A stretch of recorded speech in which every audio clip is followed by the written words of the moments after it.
good evening. Hope everyone's been doing well. I know I've been taking a little time off, but life has been a little bit stressful, but at least now I'm finally back. We're going to recontinue from our previous stream at least 2 weeks ago where we were learning more about GDScript because honestly, I feel like I should have started with that first before diving headfirst into Godot, but now we're going to review it. From our previous stream, we talked about if statements, variables. Hi, purple fish, welcome. Input, modifying nodes. It's kind of like basic stuff. So if you've seen Godot before or you've seen my streams before, these are going to be a little bit familiar. And the reason why I want to go over this is because I want to make sure I really know what I am biting into when I make my first original project in Godot. Because that is the next step for me. Like, have I truly learned from the project that I have been doing? Like, I have a Pong, I have Space Invaders, Minesweeper, Flappy Bird. That's 4 projects right there. I think it's time for something original. Also, if you have not seen it yet, I posted a little sneak peek of this model moving. I know right now the model is not moving. It's just a PNG. I want to keep it that simple because honestly, like I want to say the special stuff for my debut because my debut will happen in summer 2025. So definitely keep an eye on that.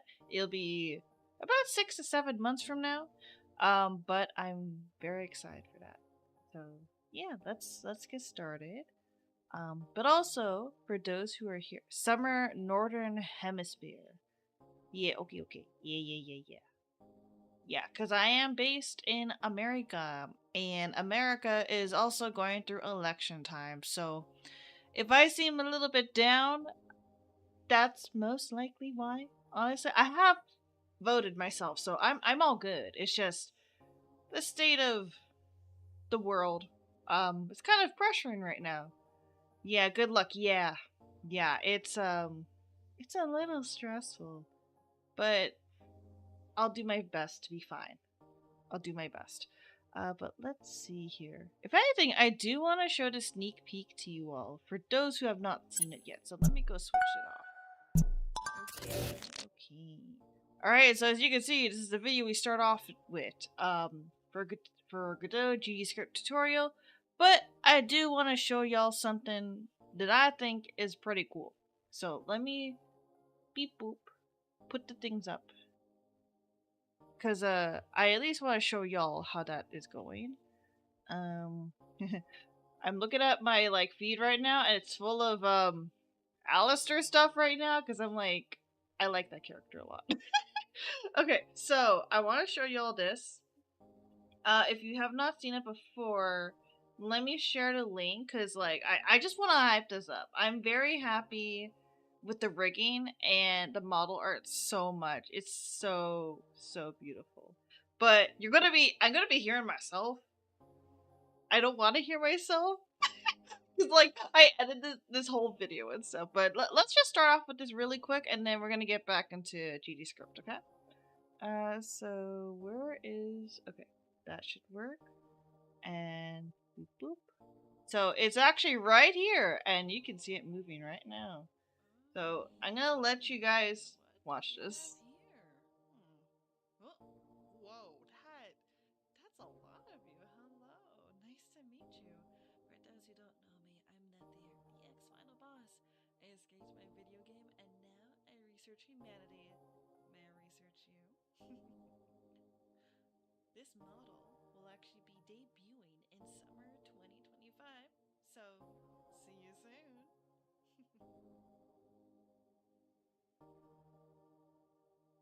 Okay, I wanted to mute myself for that because I also did not want to hear myself. Oh, whoa, that's something. That's a thumbnail. Whoa there, YouTube. Whoa there, we're not trying Mama Aurora like that. What the? Did y'all see that thumbnail? That was kind of wild. I don't know what was up with that, but yeah, that will be the model that I will be flitted. It's okay, I'm blasting a YouTube video and another link. Damn. Yeah. Yeah, that was I don't know why that's there. Honestly, I'm a fan of Hololive, but I don't look at that content. So I don't know what YouTube is doing. I'm like, huh? What the? That's not my jam. Anyways, something more important. Let's learn today. Let us learn. Okay, so let's continue. Yeah. Anyway, that's it for if statements. Comments. We use comments to help explain and remember the what and the why of our code. Adding a comment is simple and can be done above or after a line. So if we have some code, we can make a comment above the line. Yes. And this is a comment about the code that follows, or we could make one right after. And this is a comment about this line only. I like how you can have a comment like right next to it. That makes sense to me. This one just adds a lot of like information that may not be necessary, and I'm like, just focus on the code. But I know how comments work. But at least it's gonna be a very short section, and then variables 2.0. Whoa, that's a lot, and then functions, and then stuff. Lots of video watching today. We can also use comments to temporarily remove parts of our code from being executed. Here we simply put the code. That's and it's useful. good practice to omit the space here to indicate that what follows is code. We can also select multiple lines of code, right-click, and toggle comment. Just remember that you can't have a completely empty function. We need to add the pass keyword to avoid an error. Variables 2.0. Oh my gosh. When creating or declaring a variable, we need to think about where we do so. If we declare a variable inside of an if statement, for example, we can only use that variable inside of the if statement. This is called scope, and is something that beginners often make mistakes with. Okay, that one I have not been taught about in previous projects in Godot. And when I see the word scope, that's an alarming thing, because scope is really important to keep in mind. Otherwise, you deal with scope creep, meaning that all of the features that you're trying to add into the game, you now have to make sure you have enough time to add all of those features and make sure that they work together. And because it's like outside of scope, it's creeping like how much scope you could have. It makes me think of that when I see the word scope, and I'm like, yeah. So what I'm guessing, what Brackies is going to talk about is that if you have a certain variable, right, you do not want it to always be manipulated outside of the function. Otherwise, like, it adds so much to your programming and it could overwhelm it. Like, a lot of data is going to be produced, and we may not want that because that can lead into memory leaks and stuff like that. That's my guess. That's my guess based on what I currently know. I could be wrong later, but that's my guess right now. If we want to use a variable in many different places in our script, we make sure to put it at the top, outside of any functions. So this is a script-wide variable. This can be accessed anywhere in your script. If you were to declare it inside of a function, you would only be able to use it in that function. So this is a variable we can only use in ready. Now, a really cool thing about variables in GDScript is that you can declare them without thinking about what type of data is inside them. Here's a variable that is either true or false, and here's a variable that stores a number. As you can see, they're created in the exact same way. In fact, we can even change the type of data that they hold just by reassigning them. So we can actually set our coolness to true, and this runs completely fine.